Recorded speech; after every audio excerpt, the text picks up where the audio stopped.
John has $1 million ready to invest, and he's not asking the usual questions. He already knows index funds work. What he wants to know is much more specific. How fast can this $1 million realistically turn into $2 million if he simply lets it compound? In this video, we're counting down the top 5 Vanguard index funds, starting with the most balanced approach and finishing with the fastest. For each fund, we'll walk through what it holds, how it creates growth and dividends, and most importantly, how many years it could take for John's $1 million to reach $2 million. And at the end, we'll look at the fund that stands out the most, the one with the potential to double his money in just 4 years. Index funds often get grouped together, but they don't all behave the same way. Some are built for long-term stability and smoother returns, while others are designed to push growth harder and move faster. Picking the right index fund is all about understanding how different strategies compound over time. The 5 Vanguard index funds in this breakdown were chosen based on growth potential, dividend behavior, sector exposure, and how aggressively they've historically compounded. With that framework in place, it's time to put John's $1 million to work. We'll start at number 5 and move step by step toward the fund that doubles his money the fastest. The rules stay the same throughout. Dividends are reinvested, no additional contributions are made, and taxes are left out under the assumption that this investment sits in a tax-advantaged account. With that set, number 5 on John's list is the Vanguard Target Retirement 2060 Fund, ticker VTTSX. This fund is designed for one thing above everything else, making investing feel easy. It's built for people who don't want to think about allocation, rebalancing, or adjusting risk over time. Once the money goes in, the fund handles the rest. The convenience comes with a clear trade-off, though. VTTSX is not built for speed, it's built for stability. Inside the fund, John's money is spread across U.S. stocks, international stocks, and bonds. Early on, stocks do most of the work, but bonds are always part of the mix. Over time, the fund automatically shifts more money towards bonds to reduce volatility as the target retirement year approaches. That glide path smooths out the ride, but it also puts a natural speed limit on how fast the portfolio can grow. When you look at the income side, the dividend yield sits around 1.82%. That produces steady cash flow, but this isn't a high-income strategy. Dividend growth has averaged about 7% per year, which means payouts have been increasing at a healthy but measured pace. Helpful, yes, but not aggressive. The main engine here is price growth, and that has averaged about 8.12% annually, consistent, reliable, and very patient. So what does that mean for John's $1 million in real terms? If John invests the full $1 million today, the first year sets the tone. After year 1, the portfolio grows to about $1,099,400. By year 5, the compounding becomes easier to notice. The balance reaches roughly $1,603,180, driven by a mix of capital appreciation and more than $108,000 in cumulative dividends quietly stacking underneath the surface.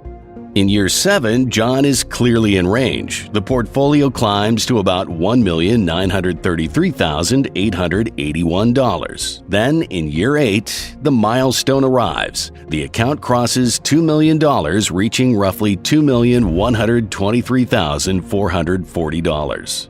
That 8-year timeline shows exactly what this fund delivers: steady progress at a slower pace. It reduces stress and volatility, but it also asks John to wait longer than any other option on this list. And once he sees that number on the calendar, a natural question starts to form. If removing bonds and leaning more heavily into stocks can shave off some time, what happens if he goes all the way and owns the entire U.S. stock market instead?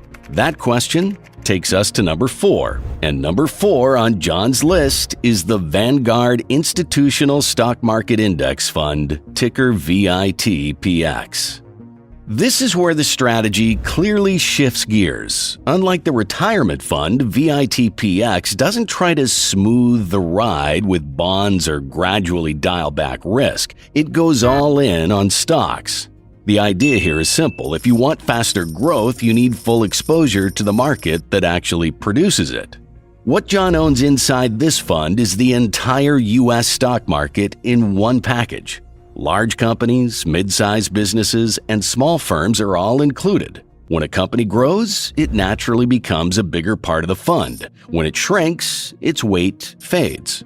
There's no opinion, no manager trying to guess the future. The market itself constantly reshapes the portfolio, which keeps John invested in whatever is working at the time.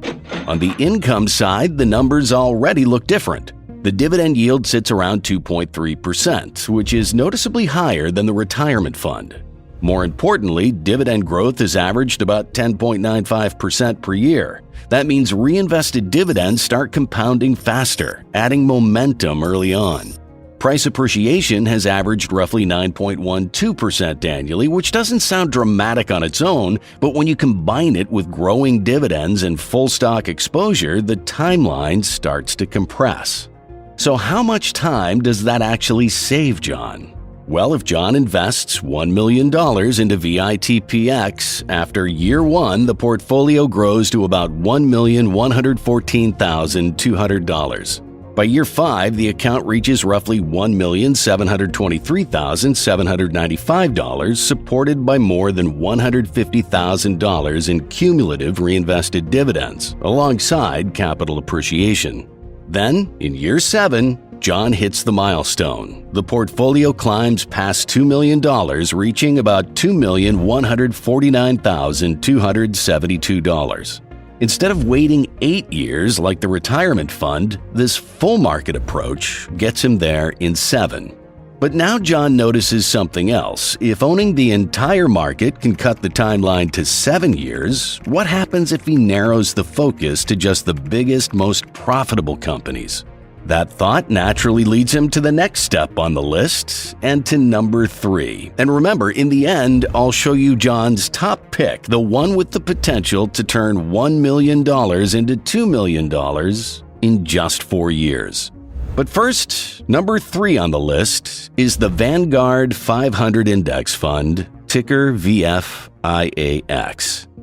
This is where the lineup starts to feel noticeably faster. VFIAX steps away from owning everything and instead concentrates on the companies that already dominate the U.S. economy.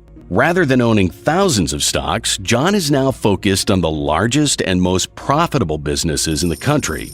That narrower focus is intentional. It's designed to trade broad exposure for faster growth.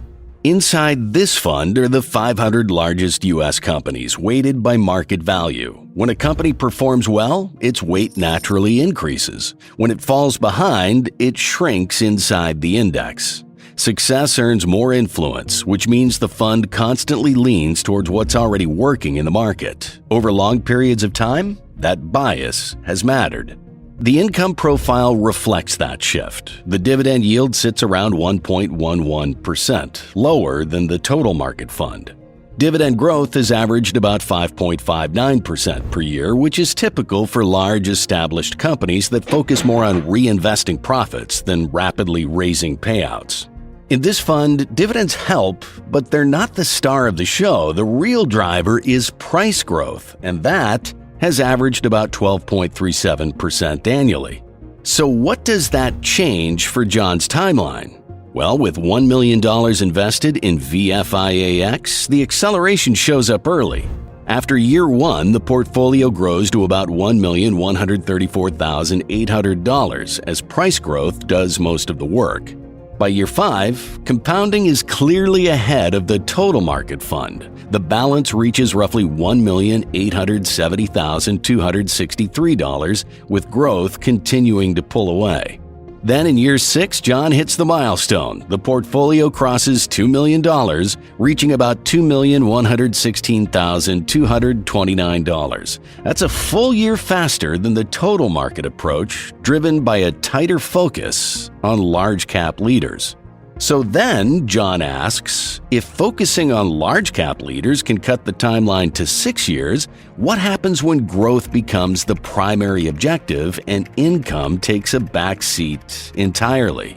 That curiosity pushes John toward the next fund on the list, and at number 2, we have the Vanguard Mega Cap Growth Index Fund, ticker VMGAX.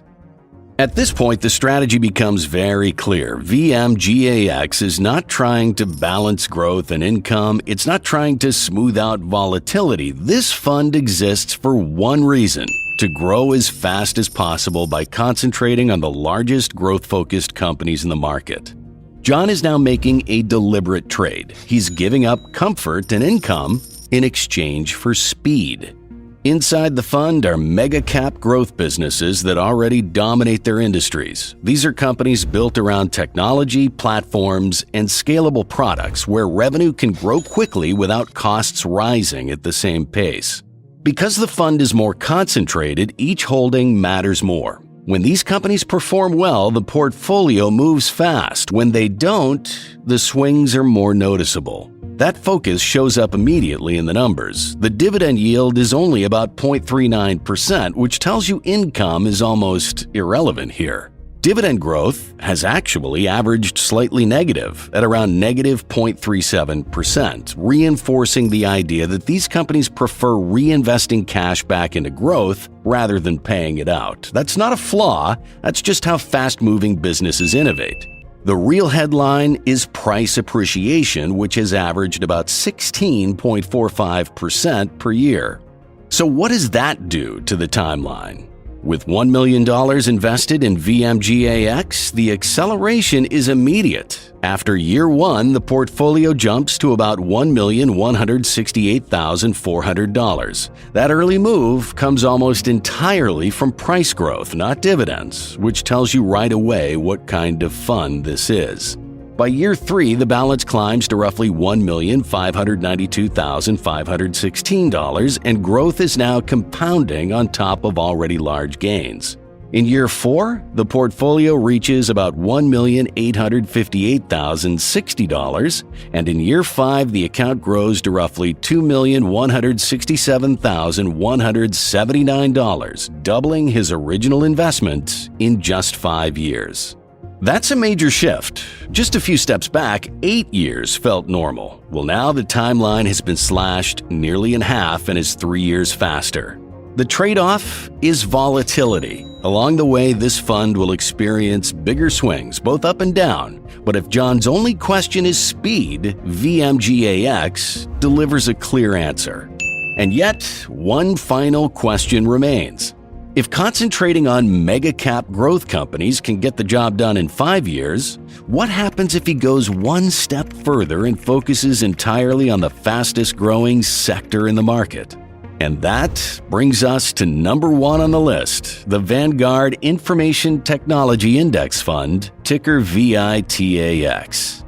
This is the fastest option in the lineup, and it's built with zero concern for comfort. VITAX doesn't try to balance sectors or smooth volatility. It does one thing extremely well. It concentrates on the part of the economy that has historically grown the fastest. If speed is the only metric that matters, this is where John ends up. Inside the fund are technology and innovation-driven companies that power modern life. Software platforms, semiconductor manufacturers, cloud infrastructure providers, and digital services all sit at its core. These are businesses that can scale quickly, dominate entire industries, and compound earnings at a pace few other sectors can match. That concentration is exactly why this fund behaves so differently from the others. The income numbers make that clear immediately. The dividend yield is about 0.41%, essentially negligible. Dividend growth has averaged negative 3.75%, which reflects that these companies prefer reinvesting cash back into expansion rather than paying it out. Just like the previous fund, income isn't the point here, growth is. And on that front, VITAX stands apart. Average share price appreciation has been about 21.35% per year over the last decade, the highest of any fund on this list. So how fast does that actually get John to his goal? With $1 million invested in VITAX, after year one, the portfolio is projected to be around $1,217,600, driven almost entirely by price growth. By year two, the balance climbs to roughly $1,481,297, with compounding already building on top of strong early gains. In year three, the momentum continues to stack. The portfolio reaches about $1,800,961. Then, in year four, the account grows to roughly $2,188,568, surging past the $2 million mark faster than any other fund on the list. When you read the timeline from the longest to shortest, the pattern becomes very clear. The slowest path belongs to VTTSX, the Target Retirement Fund. It doesn't reach the $2 million mark until year 8, prioritizing stability and diversification over speed. Next is VITPX, the Total U.S. Stock Market Fund. With full equity exposure but no concentration, it gets there in year 7. After that comes VFIAX, the S&P 500 Fund. By focusing on large cap leaders, it shortens the wait and crosses the line in year 6. Then there's VMGAX, the Mega Cap Growth Fund. With growth taking priority over income, it reaches $2 million in year 5. And finally, at the end of the chart is VITAX. Compared to VTTSX, it slashes the doubling timeline in half, hitting the target in year 4, faster than any other option on the list. These numbers are incredible, no doubt, but not everyone has $1 million to start with. There's actually an even easier way to reach a reasonable goal. Click the video on the screen to find out how to make $7,000 per month with only $20 a week.